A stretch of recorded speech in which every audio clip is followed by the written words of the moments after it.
Hai semuanya, welcome. Balik lagi bareng gue Reza di podcast Huge Up.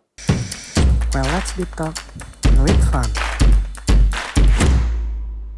Nah, buat episode kali ini gue seneng banget bisa balik lagi ngobrol-ngobrol bareng kalian. Untuk episode kali ini, temanya itu adalah roadmap dari sebuah bisnis. Nah, untuk ngobrolin tema ini gue akan ngundang bintang tamu yang sesuai lah untuk ngobrolin hal ini. Cuma ini mungkin nanti kita akan ngebahasnya versinya Hakan ya, karena beliau itu CEO dari Hakan. Sorry guys, karena gue lagi kurang enak badan, jadi suaranya agak bindeng gitu ya.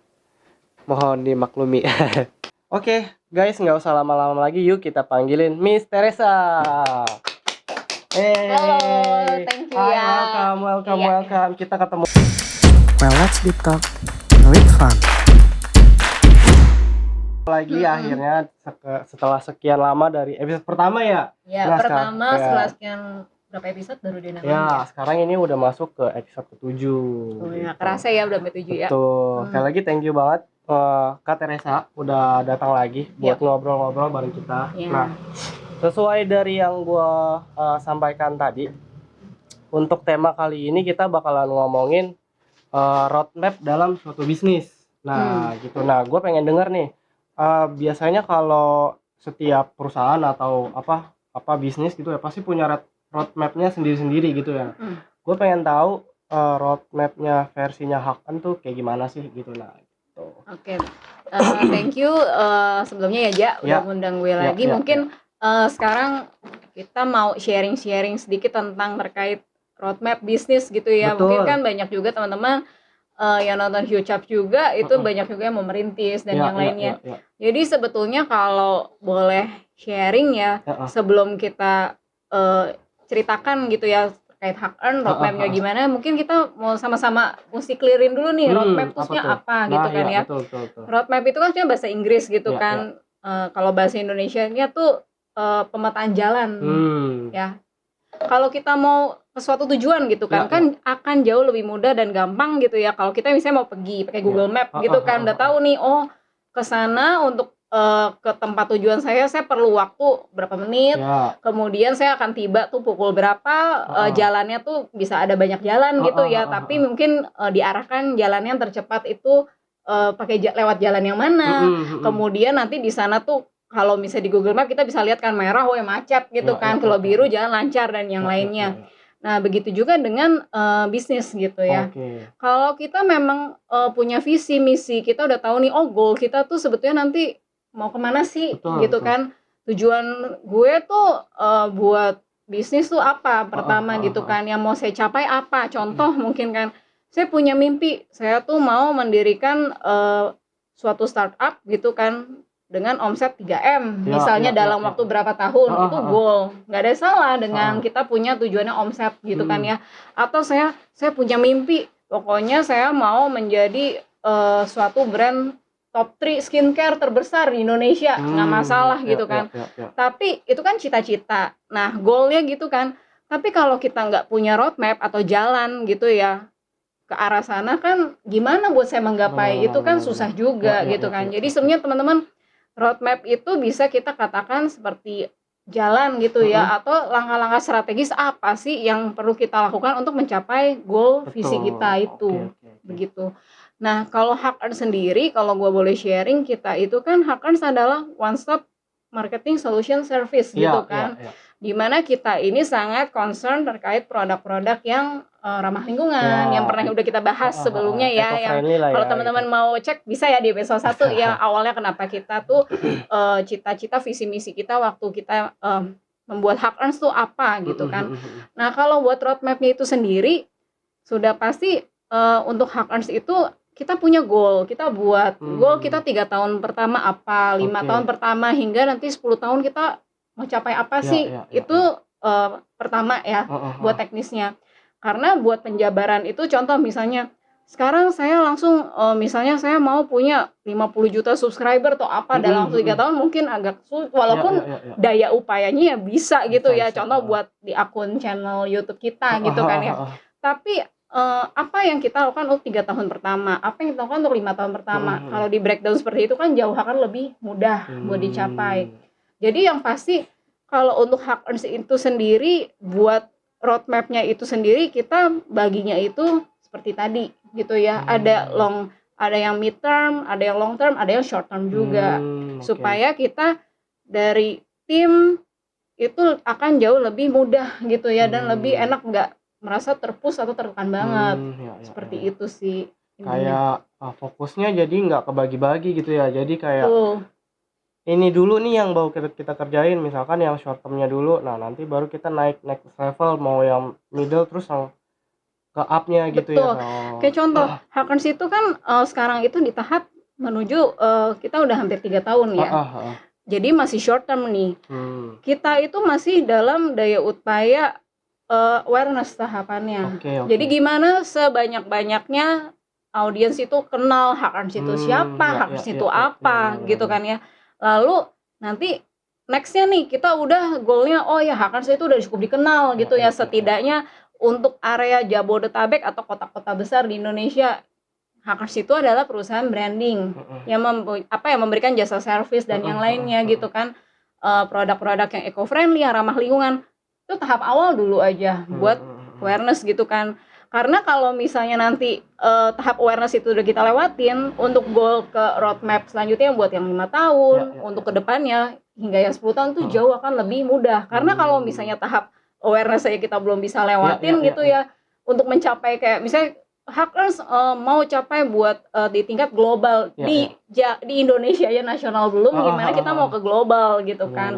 Jadi memang seperti itu. Tapi harapannya ya memang Hackers punya cita-cita, mimpi kita bisa main juga di kancah global juga gitu. Oke. Jadi roadmap tuh teman-teman ibaratnya kayak step by stepnya lah ya. Jadi kita nggak bisa ngelompatin step satu langsung ke 3 gitu ya. Celaka nanti, apalagi dalam berbisnis gitu ya. Betul. Oke. Ya kalau ibarat kata gini lah aja, kayak kita kan sekolah nggak ucuk-ucuk kita datang langsung masuk universitas. Pasti kan ada TK, SD, SMP, SMA gitu kan. Gimana saya bisa lulus SD? Saya kan punya, oh ya goalnya saya mesti lewatin ujian A, B, C, D dan yang lainnya untuk saya bisa lulus SD itu kan. Lalu nanti pas waktu SMP, lalu SMA ada penjurusan, masuk ke IPA atau ke IPS. Jadi setiap tahap itu ada stepnya, ya itu yang kita perlu lewati. Tuh jadi khususnya dalam berbisnis ya teman-teman, nggak bisa kayak sembarangan ngambil langkah gitu, karena kan kita juga punya tanggung jawab ya. Betul. Oke. Mungkin kalau nextnya nih gue mau nanya, gue sambil baca ya, takutnya salah ini karena gue ngumpulin pertanyaan dari teman-teman audiens juga gitu. Kalau gue ngambil contoh nih, sekarang kan kayak perusahaan merintis atau startup itu kan udah banyak banget ya. Servisnya juga bermacam-macam lah. Contohnya aja kan kayak Hacken gitu ya kan. Nah, kalau dari lu sendiri nih as CEO, punya keberanian sampai bisa menjalankan bisnis Hacken itu kayak gimana sih ceritanya? Mau jujur ini? Iya. Kalau mau jujur, awalnya itu kalau ditanya rasa takut pas memulai ada. Jadi kalau misalnya buat diberaniin, ya emang intinya gini, kita mau punya plan atau rencana sebagus apapun tapi kita nggak eksekusi, ya nggak akan terjadi gitu. Jadi kalau misalnya ditanya awal gitu ya, dulu sebelum di Hackers pun gue kan kerja gitu ya. Kerja ya maksudnya kayak oh ya dulu kan gue backgroundnya kan lebih di R&D lab gitu kan. Jadi kayak saya lebih ke research lah ya. Jadi maksudnya benar-benar yang kayak kita tuh udah exact gitu loh, kita ngelakuin apa ya hasilnya apa dan yang lainnya. Dan kalau misalnya masuk ke dunia bisnis gitu ya, itu kan nggak bisa yang 1 tambah 1 sama dengan 2 dan yang lain nanti ada faktor A, B, C, D. Jadi banyak hal yang nggak terduga yang bisa terjadi gitu kan. Jadi kalau misalnya tanya waktu awalnya gimana, takut ada lah gue, takut jujur tahu udah gitu, bukan cuma mikirin masalah modal ya. Maksudnya banyak gitu yang dipikirin terkait masalah organisasi, kerja tim buat pembentukan pengembangan brand dan yang lainnya gitu kan. Makanya kenapa kan kita juga awalnya buka mau ada huge up, itu pun buat kita bisa sharing kan sama teman-teman juga, karena mungkin yang punya struggle kayak gini ya bukan kita aja ngalamin, kita mau berbagi gitu kan. Jadi gimana sih bisa lewatinnya. Dan kalau ditanya kenapa bisa berani, awalnya kalau gue sendiri jujur ada unsur nekatnya juga. Kalau misalnya gue nggak ada kesempatan, gini contoh, lu di suatu waktu ada kesempatan, misal Tuhan kasih, oh ya ada mau uang, ada tim yang bagus, kemudian ada juga peluang-peluang gitu kan ya. Tapi kalau lu nggak berani-beraniin ambil kesempatan itu, ya lewat. Betul.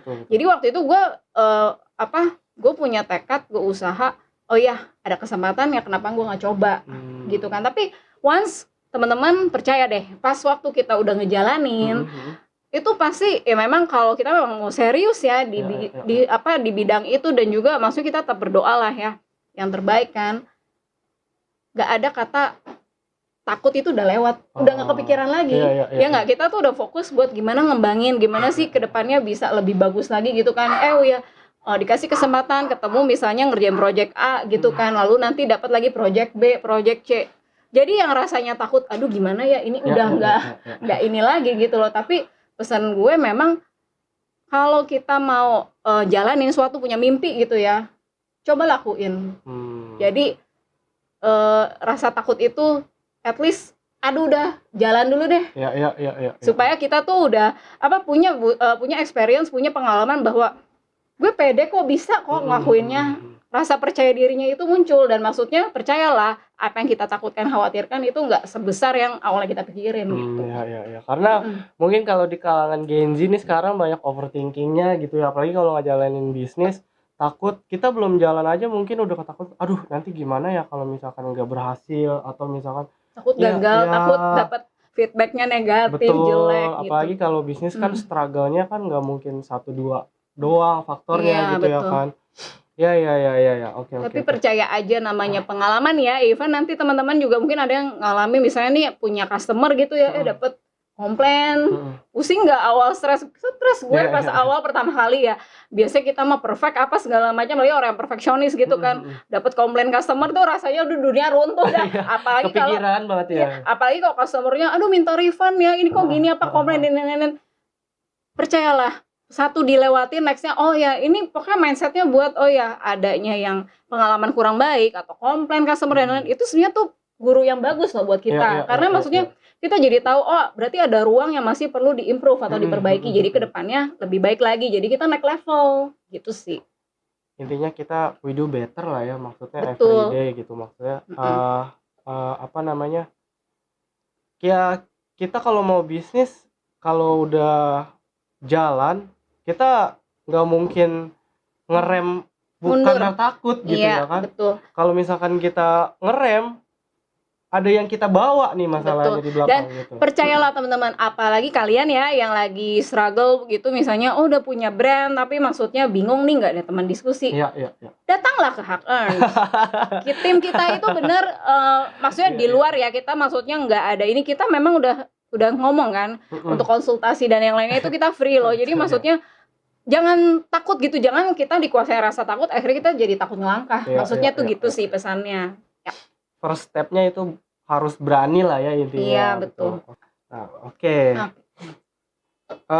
Terus tadi kan lu udah ngomongin kayak Hack Earn tuh udah berjalan 3 tahun lah ya, udah mau masuk 3 tahun lah. Sepengalaman lu nih berbisnis bareng teman-teman yang ada di Hack Earn tuh, ada gak sih cerita yang kalau sebelumnya kan lu udah nggak bahas kayak project tertentu gitu ya kan. Nah, ada planning nggak nih kayak mau launching produk baru kah atau gimana gitu kan, sebelumnya kan Petbet tuh. Oke. Tentu aja. Jadi kalau misalnya ditanya buat next plan-nya gitu ya, Hack Earn itu salah satu yang kita mau yang kita develop dan kembangkan adalah salah satu adalah R&D-nya. Kenapa? Karena kita memang punya concern buat ngedevelop produk-produk yang eco-friendly, ramah lingkungan, dan terus berinovasi. Begitu ya. Jadi nggak itu aja lalu ya udah gitu kan ya.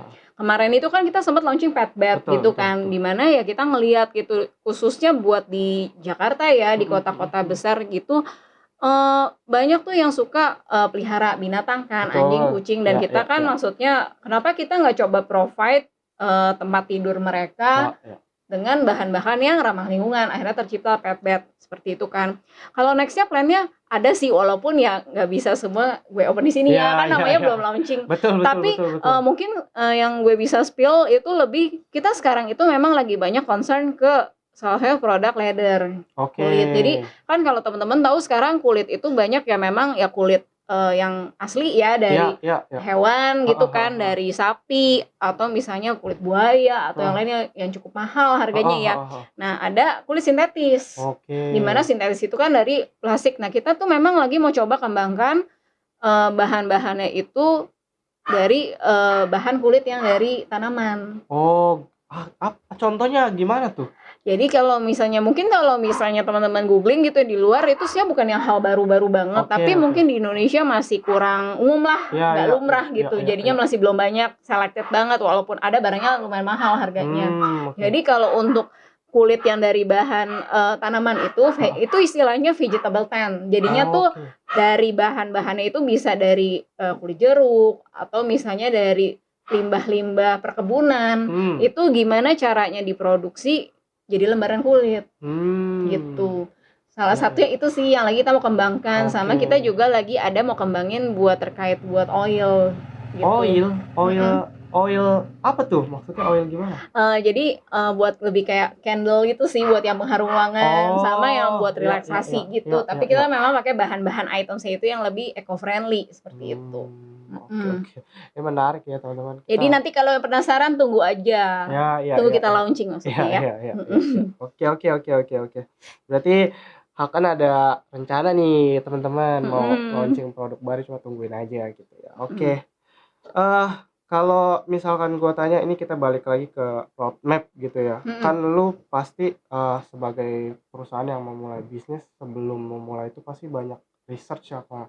Dari kompetitor lah, service yang mau kembangkan lah gitu. Nah itu cara nge-crackingnya bareng teman Hakan gimana tuh dulu ceritanya? Oke. Mungkin sebelum gue cerita sharing gimana nge-cracking dalam tim, awalnya itu pas waktu kita diriin Hackers gitu ya, itu berkaca pada sebenarnya pengalaman gue sendiri. Tapi bedanya pada saat dulu pengalaman gue tuh sebagai user. Jadi waktu itu gue tuh jadi anak brandnya gitu kan. Jadi kan memang tau lah ya, brand itu kan, kalau mungkin teman-teman di sini yang nonton Hucap ada yang anak brand ya, tahu banget kan kita mau ngadain campaign, mau ngadain apa, perintilannya tuh banyak banget gitu kan. Betul. Dan misalnya kalau kita ketemu vendor gitu kan, atau mitra yang bisa kita ajak kerjasama, kalau sepengalaman experience gue nggak ngomong ini semuanya ya, tapi kebanyakan umumnya, maksudnya gini, gue kurang terbantu gitu ya untuk terkait servisnya. Jadi contoh misalnya gini, mereka itu mau taunya dari gue tuh udah clear, mereka tinggal ngelakuin apa yang gue kasih tahu. Ya memang kan wajarnya begitu ya. Tapi sebetulnya yang gue lebih butuhkan, gue itu kan juga terbatas ya maksudnya. Tapi kan gue harapkan gue punya ekspektasi, kalau gue punya partner gitu ya, misalnya agency gitu ya, mereka tuh bisa kasih masukan juga ke gue gitu kan, nggak selalu ngomongin lu budget berapa, kayak gimana, gimana, atau misalnya ya lu kayak gini ya gue lakuin aja yang lu suruh ke gue lakuin gitu kan. Tapi gue tuh butuh masukan gitu. Contoh segampang, kalau gue lagi ngelakuin campaign gitu, dalam kegiatan selain ETL, BTL gue yang on ground, gue butuh merchandise gitu kan ya. Ya mereka mau taunya, oh ya udah lu butuh apa merchandise, lu maunya apa, tumbler, ya udah ini, tapi tuh kurang di cracking. Sedangkan yang gue butuh, kenapa lo nggak kasih items ini, dimana dengan items ini tuh lebih inline lo sama brand lo, sama bisa lebih bagus buat naikin value brand lo atau apa. Jadi gue sangat kurang banget tuh punya pengalaman itu, punya bad experience lah. Atau misalnya terkait gue udah kasih brand guideline, mereka langsung plek-ketiplek memang ikutin gitu kan. Tapi maksudnya remeh-temeh sih. Jadi kalau dibilang 100% salah mereka nggak juga. Jadi gue kasih file gitu ya, mereka langsung main bablas gitu, produksi dari file art yang gue kasih atau kayak gimana gitu kan. Jadi maksudnya gue kurang ada berasa ownership di partner gue. Nah itu yang pas waktu gue ngebangun Hackers, gue tuh punya cita-cita, gimana ya gue bisa jadi suatu partner yang reliable buat customer gue, gitu kan. Jadi customer gue tuh udah aman tentram lah. Dia misalnya dia bisa mempercayakan dia punya project dengan Hack Earn itu udah berasa kayak partner, kayak satu tim gitu loh. Jadi nggak usah khawatir terkait misalnya diliatin kayaknya file art lu ada yang salah nih, ukurannya atau size-nya gimana, dan itu yang kita tanamkan di tim internal Hack Earn gitu. Jadi untuk setiap project yang kita jalankan gitu ya, dengan berbagai macam klien atau apa, mau projectnya sesulit Roro Jonggrang atau kayak gimana gitu ya, sesulit apapun, selama kita memang udah komit, kita bilang iya, kita bisa lakukan, kita pasti lakukan yang terbaik gitu. Jadi yang mau dibawa sama Hack Earn tuh kreatif idenya gitu ya. Kreatif idea sama ya responsibility-nya itu sih. Jadi kita betul gitu. Kita do take cares gitu ya. Misalnya pun setelah ada after service-nya gitu, kita udah lakukan gitu, misalnya ada yang perlu disupport atau apa, selama kita bisa bantu, kita pasti akan bantu gitu sih. Oke. Menarik nih ya teman-teman, kalau kita ngomongin soal kayak cerita awal mulanya Hack Earn gitu, versinya Hack Earn, kayak roadmap-nya, perjalnya gitu ya kan. Pasti goalnya juga kan tadi udah disinggung sedikit, go internasional gitu ya. Nah, after go internasional tuh apa nih tujuan, apa maksudnya, ada next step-nya lagi kah atau gimana? Kalau misalnya ditanya, wah kalau gue udah bisa sampai go internasional, itu mungkin secara teknisnya kita tuh punya kantor representatif Hack Earn gitu ya, di di luar Indonesia. Silicon gitu. Valley. Wah, bisa ke sana IT dong ya. Iya, jadi itu satu sih. Tapi kalau yang kedua, kita tuh memang punya visi misi tuh, kenapa kita ngomong ke eco-friendly juga gitu kan, support UMKM, buat ke pengrajin juga, dengan adanya kita bermitra partner kita juga. Karena kita punya kerinduan gitu ya, di Indonesia itu buat bahan baku, sumber daya alam tuh kaya dan melimpah banget gitu. Kalau kita kan masih banyak yang kayak gila, kayak produk luar tuh lebih keren gitu ya daripada produk Indonesia, produk lokal. Nah, Hack Earn mau matahin stigma itu gitu ya. Oke. Nah, kalau misalkan kita ngomongin singgung soal tren sedikit gitu ya, karena yang mungkin di luar yang perusahaan yang tipe kayak Hack Earn tuh banyak gitu ya. Maksudnya nggak cuma Hack Earn doang gitu ya kan. Betul. Karena kemarin gue juga sempat ngobrol sama Miss M, Hack Earn tuh bukan satu-satunya gitu yang kayak kita gitu kan, tipe service. Nah, kalau menurut lu perusahaan Hack Earn ini apa karena emang lagi trennya naik aja, terus kita coba deh jalanin Hack Earn, atau gimana gitu? Oke. Kalau menurut gua ini tergantung ya. Kalau kita kan pendekatan kita misalnya mau jalanin bisnis, kita milih mau usaha apa atau kayak gimana. Itu banyak hal ya. Yang pertama, tren itu gue ngakuin itu penting ya. Karena buat apa kita ngelakuin sesuatu yang out of date gitu ya. Maksudnya udah nggak ada pasarnya gitu kan. Bagus itu ya kita ngikutin tren. Tapi sebetulnya faktor terpenting lagi menurut gue selain tren, kita tuh lihat kapabilitas. Jadi kalau misalnya, walaupun kapabilitas itu bukannya nggak bisa diasah ya, namanya belajar sampai kita nanti mati dipanggil Tuhan ya, kita terus belajar. Betul. Waktu itu sepanjang kita hidup itu kan kesempatan buat kita belajar terus gitu kan. Tapi maksud saya kapabilitas, contoh gini, walaupun ya Eja juga kan bercerita kan dulunya misalnya IT ke kreatif gitu, walaupun kan Eja tapi kan lu tetap belajar kan untuk memperdalam skill lu gitu kan di dunia kreatif itu kayak gimana begitu kan.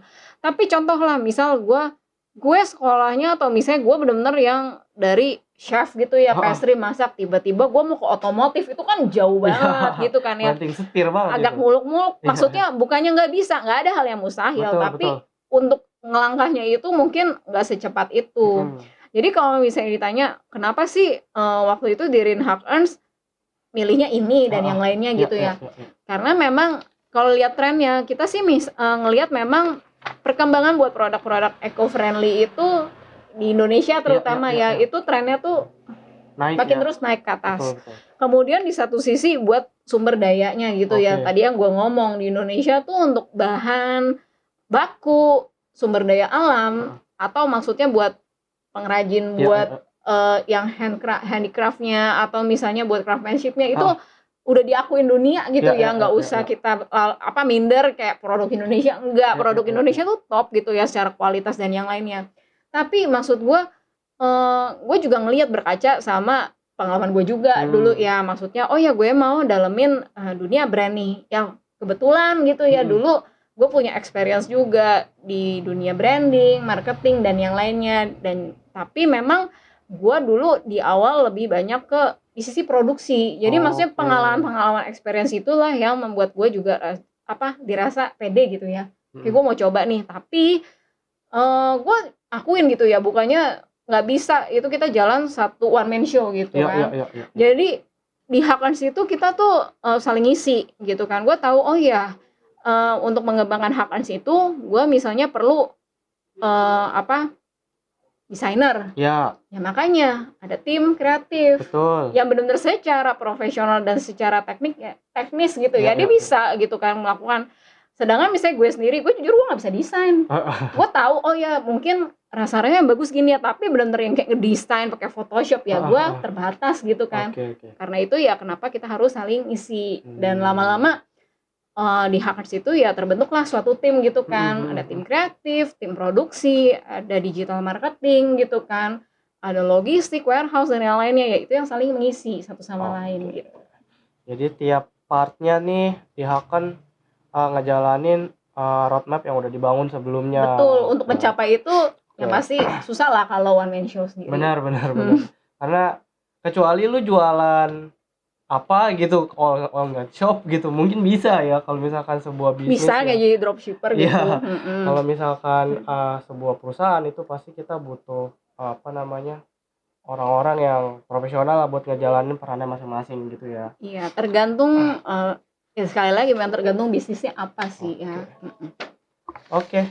Nah, tadi lu juga udah nyinggung sedikit tentang Hackers kan lagi tahap awareness nih di 3 tahun pertama gitu ya. Iya, betul. Apa nih langkah yang Hackers lakukan untuk meng-awarekan audiens atau kliennya Hackers kalau Hackers tuh ada nih sekarang gitu? Oke.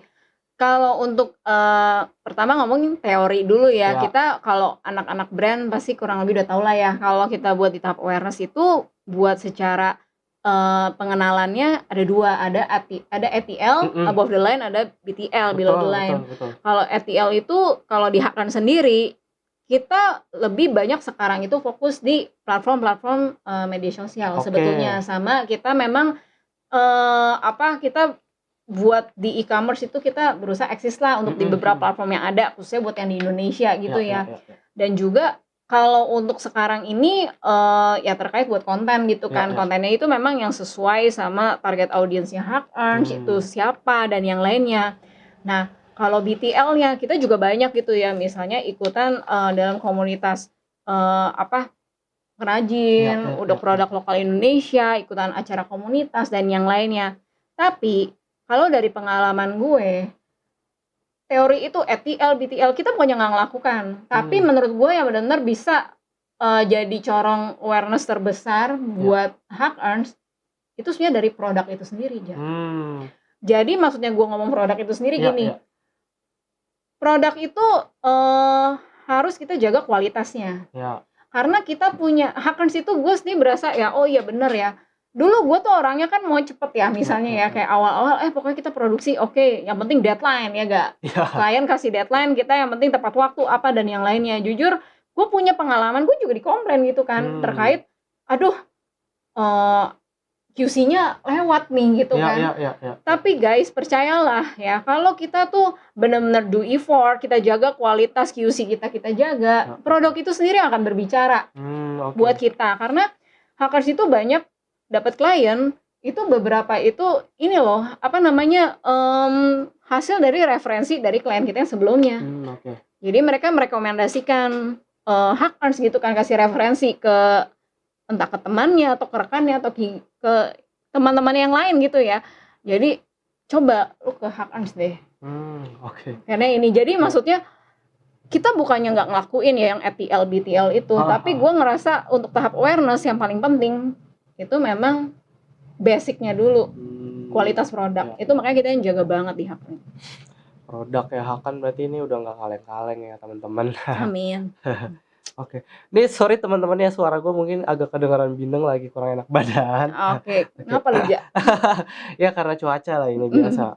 Nah oke, mungkin kalau ini mungkin terakhir ya dari gue, karena nggak berasa banget ya kita kalau ngobrol tuh ya kan. Udah hampir ya waktu. Ya betul, ini udah mau masuk Mm-mm. closing. Kalau gue ngomongin soal bisnis, mungkin bisnis tuh kan bisa dilatih ya seberjalannya waktu gitu ya kan. Kadang kreatif aja juga kan nggak cukup nih, karena kan Hakan kan itu base-nya kan kayak agensi yang kita bisa membranding juga ya kan, salah satu servisnya ya. Nah terus kadang-kadang apa sih opportunity atau potensi yang bisa lu lihat atau dari teman-teman Hakan yang bisa dilihat buat kedepannya gitu? Masih bisa dikembangkan dan Tuh, yang lainnya. iya. Banyak. Oke. Jadi kalau misalnya ditanya ruang potensi yang buat kedepannya, goalnya gitu ya, banyak banget. Jadi sebenarnya PR-nya Hakan, PR-nya kita masih banyak gitu kan, karena buat roadmap itu nggak cuma sekedar di atas kertas, oh ya gue mau lakuin A, B, C, D gitu kan, tapi eksekusinya, plannya, action plannya itu yang penting gitu kan. Lalu dari action yang kita lakukan monitoring, kita evaluasi lagi gitu kan. Nah tapi kalau misalnya buat di Hakan sendiri, kita masih punya PR sih, khususnya di R&D itu tadi, pengembangan produk. Jadi maksudnya kita itu kan memang banyak juga ya, buat sekarang jujur gue kalau ada tim OPS mungkin dia bisa komplain kali sekarang. Karena memang tergantung nih, ya puji Tuhan ya kita maksudnya ada permintaan A, B, C, D gitu kan, tapi itu kan memang dari eksternal gitu, kita custom, kita lakukan sesuai dengan kebutuhan klien. Tapi kan kita juga punya PR buat pengembangan produk internal Hakan sendiri itu. Nah itu yang masih jadi PR buat kita gitu kan, karena buat benar-benar launch produk yang inovatif itu nggak cuma sekedar launch aja gitu loh ya. Jadi memang benar-benar perlu ada dasar riset pasarnya, kompetitornya gitu kan. Lalu memang benar-benar dilakukan uji coba gitu buat di produknya. Kita tes produk juga dan yang lainnya. Memang secara standar kualitas itu memang sudah bagus juga, bisa diterima customer. Ya itu sih PR-nya. Ya karena benar maksudnya kalau kita mau launching produk nggak cuma kita nilainya bagus doang kan, maksudnya ini berguna nggak nih nanti buat si audiens kita gitu kan. Betul, jadi maksudnya nggak bisa kita lihatnya tuh pakai kacamata kita aja. Butuh nggak sih si pasar menurut kita menarik, belum tentu menurut audiens kita menarik, dan mereka atau butuh gitu ya. Atau bahkan sebenarnya mereka butuh tapi mereka nggak sadar kalau mereka butuh itu gitu kan. Ya itu kan perlu edukasi dan yang lainnya, jadi perlu effort lah. Jadi memang itulah PR kita sama sekarang. Ya, karena mungkin kalau ngelihat habitnya dari orang Indonesia gitu ya, demand-nya tuh banyak maksudnya, tapi mereka cepet, cepet naik, hilangnya cepet juga. Iya gitu, biasanya gitu. Itu habitnya, nggak tahu kenapa, mungkin emang udah bawaannya kali ya. Oke. Ikutin tren mungkin. Ya, itu juga jadi salah satu faktor. Kemarin juga udah sempat disinggung sama Miss M ngobrol gitu ya. Kita ngikutin tren, cuma gampang banget terlupakan gitu loh. Iya, tapi memang ada juga yang bisnis modelnya kayak gitu kan. Jadi maksudnya mereka memang lagi gitu ada tren ya, mereka cepet-cepet daripada ketinggalan dan nggak sama sekali gitu kan. Tapi once mereka trennya udah ini, ya udah. Nah nanti kalau yang baru lagi gitu. Betul, mungkin kalau misalnya lu lihat, mungkin ya gue sih nggak spill merek ya. Kalau misalnya teman-teman lihat contohnya tuh kayak merek ada mie instan lah gitu ya. Dia keluarin varian baru gitu kan. Varian yang ini keluar, kompetitor ikut. Tapi setelah berapa lama nggak bertahan lama di pasar, udah hilang gitu kan varian rasa itu. Jadi itu sebenarnya strategi juga, entah bisa buat ngalahin kompetitor, atau misalnya memang buat dia tuh jadi brand yang terdepan, walaupun nanti itu cuma bertahan berapa lama, ikutin tren itu aja. Misalnya dulu kan pernah kan ada makanan trennya tuh salted egg, egg semuanya gitu kan. Tapi kan lama-lama sekarang kayak udah nggak terlalu gimana ya salted egg itu kan. Jadi memang opportunity juga. Tergantung kita ngelihatnya itu gimana. Jadi menurut saya sih nggak semuanya tuh negatif sih. Ikutin tren itu juga bisa jadi positif. Oke, berarti itu kalau yang ngikutin tren kayak gitu tuh ngerusak pasar nggak sih, atau emang dia emang pengen nyoba buat bikin tren baru gitu, gimana sih maksudnya? Sebenarnya kan kalau ngomongin tren ya, ada dua ya, ada yang namanya pelopor, ada yang namanya pengikut gitu kan. Ada orang atau misalnya kalau yang leads-nya itu mereka tuh bisa jadi pelopor, maksudnya dengan mereka launching boom di pasar gitu kan, semua orang ngikutin gitu ya, yang lain ngikutin gitu kan. Walaupun ya sebetulnya kalau misalnya saya sih ya punya prinsip balik lagi ke produknya aja. Mau kita ngikutin tren tapi produk kita nggak bagus ya ketelan juga gitu loh, pasti ditinggalin orang juga. Contoh lo misalnya masak gitu ya, kita jualan gitu kayak tadi trennya lagi salted egg gitu kan, kita ikutin gitu kan, misalnya gue bikin kopi salted egg gitu kan, ada variannya, tapi emang nggak enak ya, orang cuma sekali beli aja udah gitu nggak bakal beli lagi gitu loh, cuman kayak iya nih apa nih hype-nya aja gitu, tapi setelah udah nyoba nggak enak ya mereka nggak akan beli lagi ya, sama lah dengan produk yang lain. Makanya menurut gua selama gua punya pengalaman di Hakans itu, kualitas produk itu yang benar-benar penting sih buat dijaga, karena itu produk yang berbicara pada akhirnya gitu kan, berbicara ngomongin kepuasan customer, loyal customer gitu kan, lalu mereka bisa referensiin kita ke rekannya dan yang lainnya, jadi mouth to mouth gitu kan ya. Walaupun saya nggak memungkiri kita tetap perlu ada lakuin awareness juga, ATL, BTL, jadi bukannya enggak yang kayak ini aja, karena kalau nggak stagnan banget bisnisnya, nggak berkembang kelamaan kan. Jadi ya tetap perlu lah, apalagi sekarang kan ya eranya digital semuanya, kenapa kita nggak mengoptimalkan itu gitu sih. Oke, ini nggak berasa teman-teman, kita udah memasuki di akhir ya. Closing. Oke, sebelum gua tutup, sebelumnya thank you banget Katea itu udah hadir lagi bareng ngobrol-ngobrol bareng kita. Sama udah diundang juga ya. Jangan kapok mungkin. Nanti gua akan jadwalin lagi buat ngundang kita ngobrolin hal yang beda. Oke, topiknya jangan susah-susah. Oke. Yang fun gitu. Oke teman-teman, gua rasa buat episode kali ini cukup ya. Oh ya, sebelum ditutup gue mau ngingetin karena Haken itu lagi ngadain challenge buat ya betul, karena kan kita lagi di di bulan Agustus ya, itu karena kemarin memperingati buat hari kemerdekaan kita. Nah, Haken itu lagi ngadain challenge buat teman-teman yang punya usaha nih, kategorinya ada 3 yang bakal gue sebutin. Itu dari kategori kriya, itu yang kerajinan tangan gitu ya kan, terus ada yang teman-teman yang punya bisnis food juga sama fashion, itu bisa banget ikutin challenge-nya Haken. Karena apa? Kalian kesempatan bisa dapetin service konten gratis dari Haken. Gratis ya? All in ya itu ya, semua dari awal. Betul sekali. Foto produk, editing dan yang lainnya juga. Terima jadi. Betul. Jadi teman-teman nih kalau yang ngerasa bisnisnya masih kurang nih di sosial medianya gitu ya, akan bisa menyediakan servis gratis buat kalian yang ikutin challenge dari temanya itu Peluk Bersatu Merdeka. Oke, Peluk Bersatu Merdeka Challenge ya. Betul. Mungkin katanya nih kalau teman-temannya ada yang punya bisnis gitu yang masih belum berkembang di sosial media, boleh ikutan. Kontennya itu ada di sosial medianya Haken, dikepoin aja. Di situ juga syaratnya udah jelas banget.